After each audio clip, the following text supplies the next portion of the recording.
Seja muito bem-vindo ao nosso canal Jaboque Vamos Orar. Muito obrigado pela tua participação, muito obrigado por estar conosco até aqui, assim como o Senhor até aqui tem nos sustentado. E hoje nós entenderemos que a oração, ela promove mudanças independente da situação. Fala para o seu medo. Quem é o teu Deus? Teu Deus é tremendo e nós vamos ver isso, que a adoração pode mudar a situação. Deixa o Espírito Santo falar contigo neste momento. E se você gostou, compartilhe. Mas não se esqueça, se você ainda não é inscrito, se inscreva no nosso canal e vamos a mais um estudo nesse momento. O tema do nosso estudo é o poder da adoração. O nosso texto fica em Salmo 145, de 1 a 3.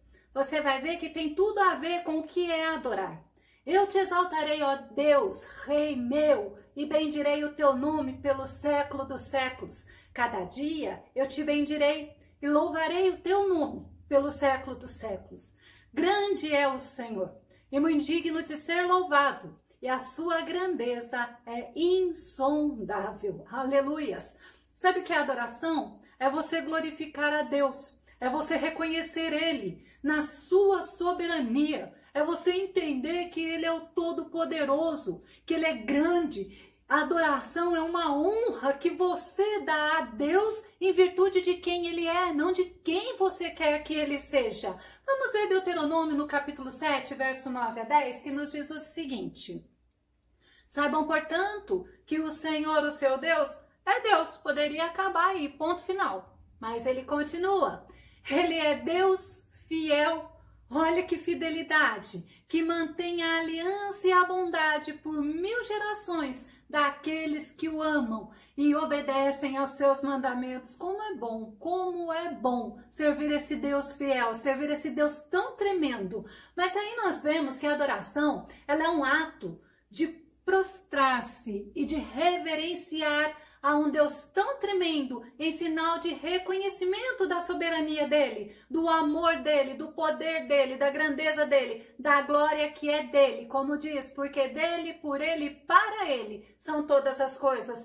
A adoração como um ato de reverência, vamos ver Hebreus no capítulo 12, verso 28 e 29, que diz assim: pelo que recebendo nós um reino que não pode ser abalado, glória a Deus, retenhamos, seguramos a graça, pela qual sirvamos a Deus agradavelmente, com reverência e temor. A nossa vida tem que ser uma vida de adoração. Na nossa vida nós temos que viver constantemente em reverência e em temor e servir a Deus agradavelmente. Que versículo tremendo! A adoração como um ato de honra. Nós vamos ver Marcos no capítulo 7, verso 6, que diz assim: bem profetizou Isaías acerca de vós, hipócritas, como está escrito, esse povo honra-me com os lábios, mas o seu coração está longe de mim. Honrar não é da boca para fora, principalmente honrar a Deus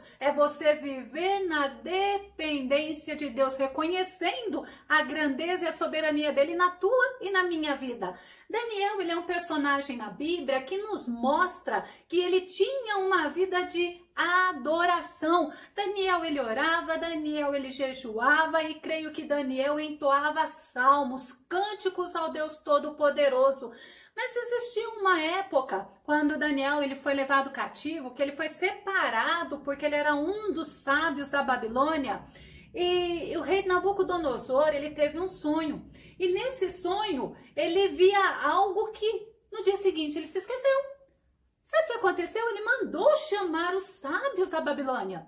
Mas os magos, juntamente, não conseguiram adivinhar que sonho que aquele rei teve e queria deles, o que nenhum rei nunca quis.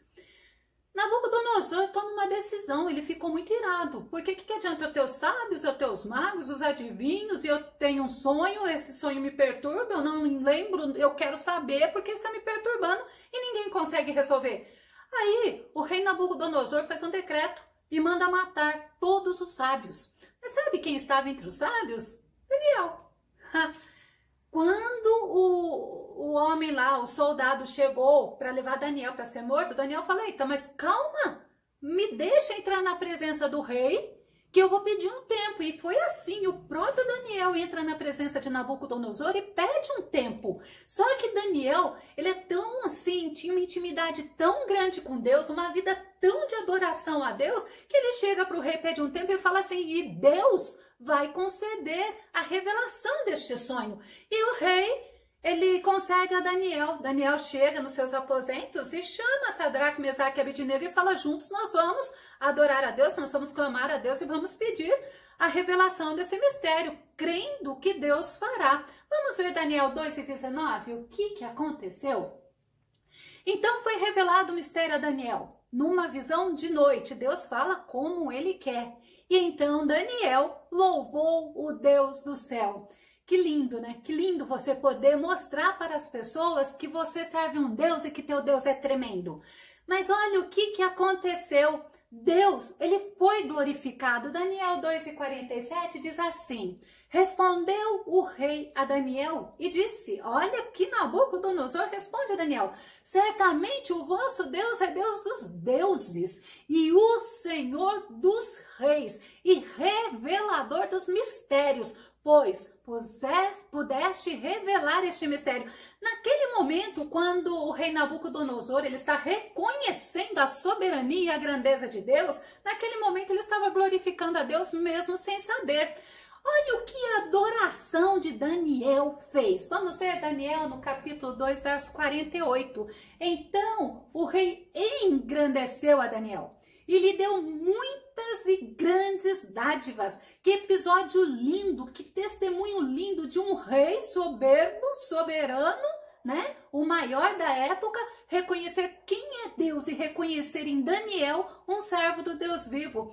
Mas sabe o que aconteceu? As pessoas, os outros sábios, deveriam ter ficado assim felizes, porque através do Deus de Daniel e da vida de adoração de Daniel a Deus, eles foram poupados. Mas não foi isso que eles fizeram. Eles ficaram com inveja, eles ficaram com ciúmes, eles, muito astutos, eles tentaram fazer alguma coisa para prejudicar a Daniel. Vamos ver Daniel no capítulo 6, o verso 5. Diz assim, então estes homens disseram, nunca acharemos alguma ocasião contra este Daniel, se não a acharmos contra ele na lei do seu Deus, porque Daniel era uma vida, ele vivia em adoração, em consagração a Deus. Mas sabe o que a inveja deles fez? Vamos ver Daniel 6:10, que diz assim, então eles olharam, lembra? Eles queriam achar algo contra Daniel. E eles perceberam, como diz Daniel 6:10, e 3 vezes ao dia Daniel se punha de joelhos e orava e dava graças a quem? Diante do seu Deus, como também dantes ele costumava fazer. Por isso que eu falo que a vida de Daniel era uma vida de adoração. Vamos ver o que aconteceu em Daniel 6:16, que nos diz o seguinte. Então o rei ordenou que trouxessem a Daniel e lançaram-no na cova dos leões. E falando o rei, disse a Daniel, o teu Deus, a quem tu continuamente serves, ele te livrará. Era a certeza de um rei que não servia a Deus, mas ele sabia quem era o Deus de Daniel. Uma coisa interessante, você lembra que eu falei que aqueles homens que deveriam ser agradecidos, ao contrário, invejosos e astutos? Por que o rei estava falando isso para Daniel? Porque esses homens, eles bolaram uma forma de fazer Daniel morrer através da vida de Daniel. E Daniel não se incomodou, ele adorou a Deus, ele adorava, consagrava, ele tinha uma vida tremenda de fidelidade diante de Deus. Mas olha o que a fé, tanto do rei, quando ele fala o teu Deus, ele vai te livrar. Olha o que a fé dele, desse rei fez e olha como consagrar, como adorar a Deus não é em vão. Vamos ver o que diz Daniel no capítulo 6, verso 19 a 22. Pela manhã, ao romper do dia, levantou-se o rei e foi com pressa à cova dos leões, lembra? Ele tinha sido lançado lá. E chegou-se à cova, chamou por Daniel com voz triste. E disse o rei a Daniel, Daniel, servo do Deus vivo, dar-se-ia o caso que o teu Deus, a quem tu continuamente serves, tenha podido livrar-te dos leões? Olha a pergunta do rei. Então Daniel falou ao rei: ó rei, vive para sempre. O meu Deus enviou o seu anjo e fechou a boca dos leões para que não me fizessem dano. Olha só, a adoração faz leão jejuar. A adoração faz rei reconhecer que você é servo de Deus. A adoração faz você ter intimidade com Deus. Glória a Deus. Vamos ver. Salmo 29, verso 2, desculpa.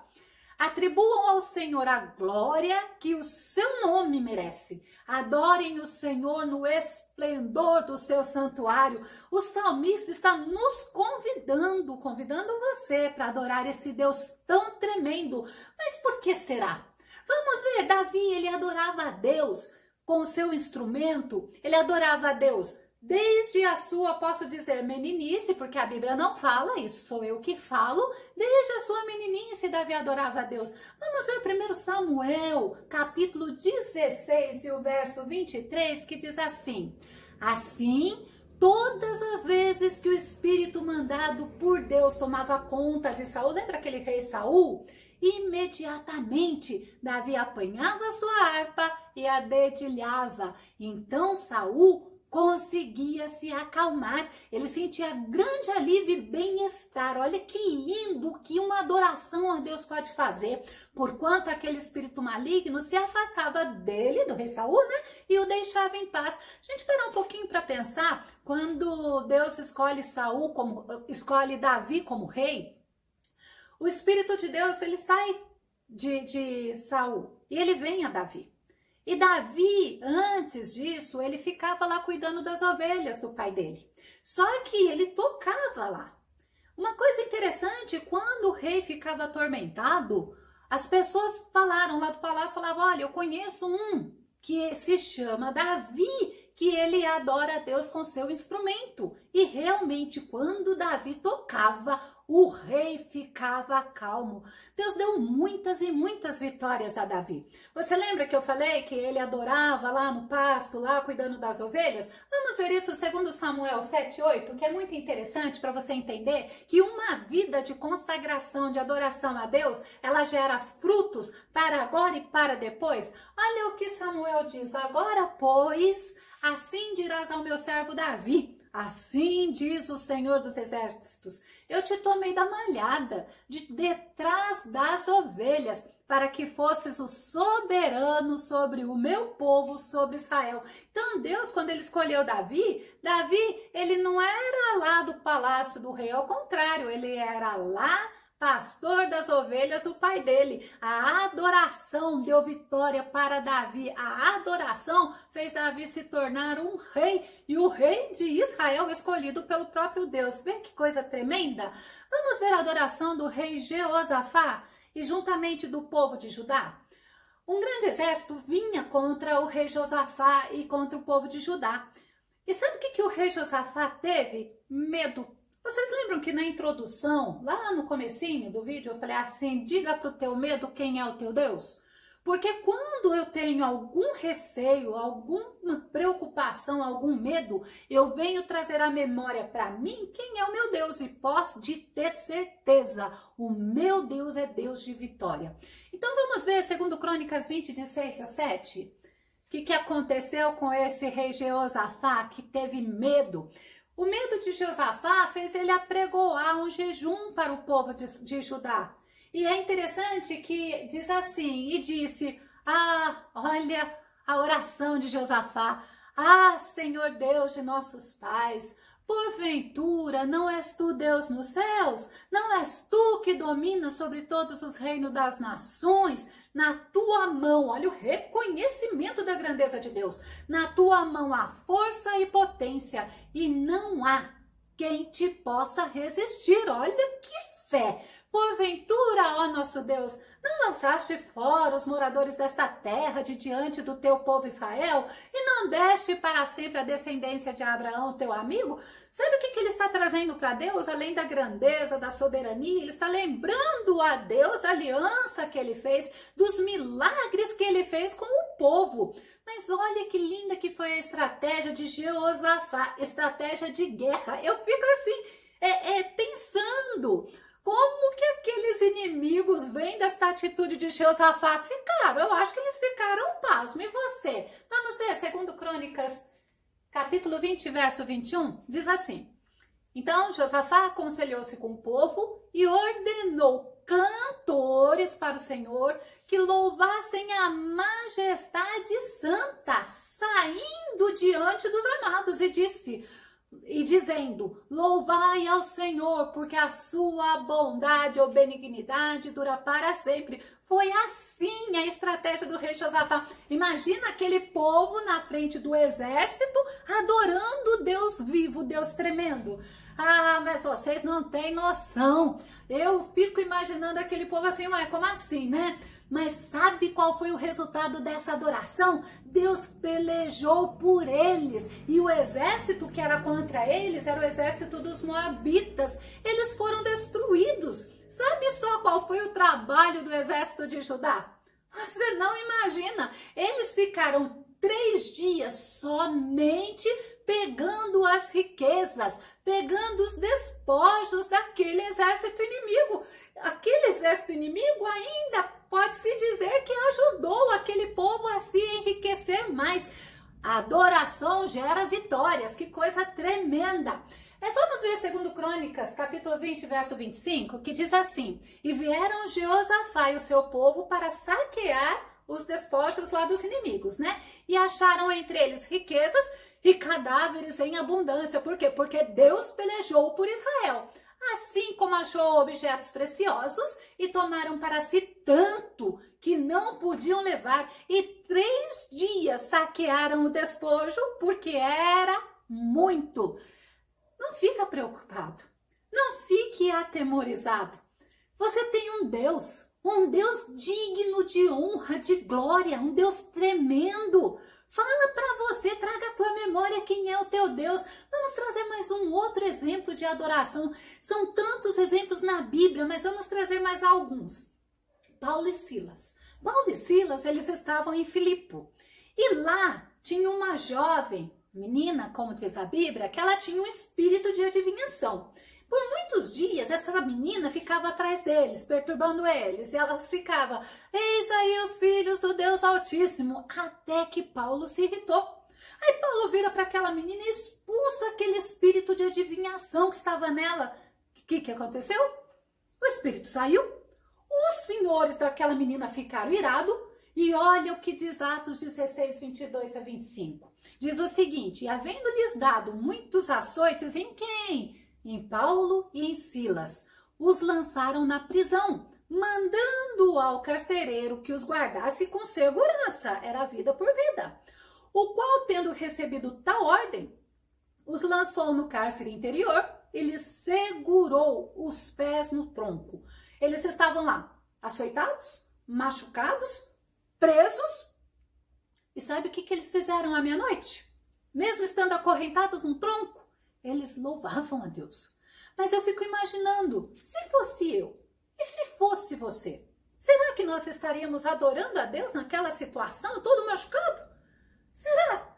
Ou será que estaríamos murmurando, desanimados, tristes, decepcionados com Jesus? Tem muita gente que larga Jesus porque espera que Jesus faça alguma coisa e Jesus não faz. Vamos ver um exemplo disso que está em Mateus 11, no verso 6. E abençoado é aquele que não se escandaliza por minha causa. O próprio Jesus falando isso para João Batista, que estava no cárcere. Eu te pergunto, será que você largou de ser quem você era em Cristo porque você esperava que Deus fizesse algo e Deus não fez? Pare e pensa. E vamos continuar a nossa história. Então a Bíblia nos diz que Paulo e Silas fizeram ao contrário. Vamos lá, Atos 16 e 25. E perto da meia-noite, Paulo e Silas oravam e cantavam hinos a Deus. E sabe o que aconteceu? Os outros presos escutavam. Ah, você achou que eu ia falar que houve o terremoto. Não, isso daí está no outro versículo, aqui em Atos 16 e 26. Aí sim, e de repente sobreveio um tão grande terremoto que os alicerces do cárcere se moveram e logo se abriram todas as portas. Não foram só deles. Gente, quando nós temos uma vida de adoração, nós somos abençoados e as pessoas que estão ao nosso redor também. E aí fala assim, continuando o versículo, e foram soltas as prisões de todos. A adoração, ela é um instrumento que Deus usa e é um instrumento muito poderoso. É muito mais poderoso do que os gemidos e do que as lágrimas. Abundantemente mais poderoso do que murmuração, porque murmuração não resolve nada, só traz tristeza e inconformação. A Bíblia nos diz que portas e prisões foram abertas por causa da adoração e da oração de Paulo e Silas. Mas a Bíblia nos diz também que algo extraordinário aconteceu. Além disso, sim, as pessoas elas não se apercebem disso. Mais importante do que Deus ter libertado eles, tirado o braço deles lá, né, do tronco, é que toda a família do carcereiro aceitaram a Jesus. Toda. Isto a Bíblia fala que quando o pecador se arrepende, olha a importância que cada um de nós temos, a festa no céu. Mas tem um outro exemplo na Bíblia também que fala sobre adoração, que está em Mateus 8:2. Vamos ver esse exemplo? Mateus 8:2 diz assim: e eis que um leproso, tendo-se aproximado, adorou-o de joelhos e clamou: Senhor, se é da tua vontade, podes purificar-me. E sabe o que Jesus fez? A adoração do leproso fez ele ser curado. Aleluias! Vamos ver Maria. Sabe aquela Maria que pega um vaso de alabastro e ela pega, quebra, ela era uma pecadora, e ela vai aos pés do Senhor, e nos pés do Senhor ela chora, e ela enxuga os pés do nosso mestre com os cabelos dela. Vamos ver Lucas 7, 48 e 50. E olha, e as pessoas não ficaram contentes com ela não, ao contrário, né? Criticaram. Lucas 7, 48 e 50 diz assim: e disse-lhe, Jesus disse a ela: os teus pecados te são perdoados. E ele disse à mulher: a tua fé te salvou, vai-te em paz. Ela teve como recompensa da adoração dela o reconhecimento do mestre, mudança de vida e salvação. Vale a pena aprender a adorar a Deus. Sabe o que Paulo nos ensina? Ele nos ensina o seguinte: nós temos que praticar uma verdadeira adoração. Vamos ver Colossenses 3, 16 a 17. Diz assim: a palavra de Cristo habite em vós abundantemente. O que tem habitado em você? Em toda sabedoria, ensinando-vos, porque a palavra, ela nos ensina, e admoestando-vos uns aos outros, e eu tenho que ensinar aos outros, com salmos, hinos e cânticos espirituais, cantando ao Senhor com graça em vosso coração. Eita, como a gente pode servir o Senhor todos os segundos da nossa vida. E quanto fizerdes por palavras ou por obras, fazei tudo em nome do Senhor Jesus, dando por ele graças a Deus Pai. Então eu mostrei para você no nosso estudo de hoje que a adoração, ela move a mão de Deus. A adoração, ela faz acontecer milagres, ela faz acontecer mudanças. Nós vamos concluir olhando um pouquinho para os nossos personagens de hoje. Nós vimos na vida de Daniel, que Daniel ele tinha uma vida de adoração. E por isso ele foi engrandecido pelo rei. E ele viu aqueles opositores que se levantavam contra eles perderem as suas vidas. Nós vimos também na vida de Davi, quando ele tocava a sua harpa, ele foi escolhido para ser rei de Israel, e outra, ele tocava e acalmava o coração do rei Saul. Olha o poder da adoração. Nós vimos na vida do rei Josafá e do povo de Judá, que ficaram 3 dias somente recolhendo as riquezas dos inimigos. Nós vimos na vida de Daniel que ele foi engrandecido pelo rei Nabucodonosor e o leão que era para comer Daniel teve que jejuar. E Daniel ainda viu o fim daqueles inimigos. Na vida de Paulo e Silas, nós vimos que as prisões se abriram e o carcereiro e a família do carcereiro aceitaram a Jesus. E na vida do leproso, nós vimos a cura da lepra. Na vida da Maria, o que nós vimos? O perdão, a salvação e o reconhecimento do próprio Jesus acerca dela. Que nós possamos desenvolver esta vida de adoração, que nós possamos nos colocar inteiramente ao Senhor, atraindo para nós, para as nossas famílias, para a nossa igreja, através das nossas vidas colocadas diante de Deus, com mais intimidade, nós vamos atrair bênção, nós vamos atrair vitórias, e que o nosso amado Mestre, ele seja assim engrandecido na tua vida. Que a tua vida venha a ser de verdadeira adoração e que o nome dele seja glorificado, seja bendito, que você possa ver que Deus, ele está contigo todos os momentos e não se preocupe, Deus é Deus. Obrigada por mais este acompanhamento nesse estudo bíblico. Até o próximo estudo no nosso canal Jaboque. Vamos orar. Deus te abençoe. Amém. Glória a Deus.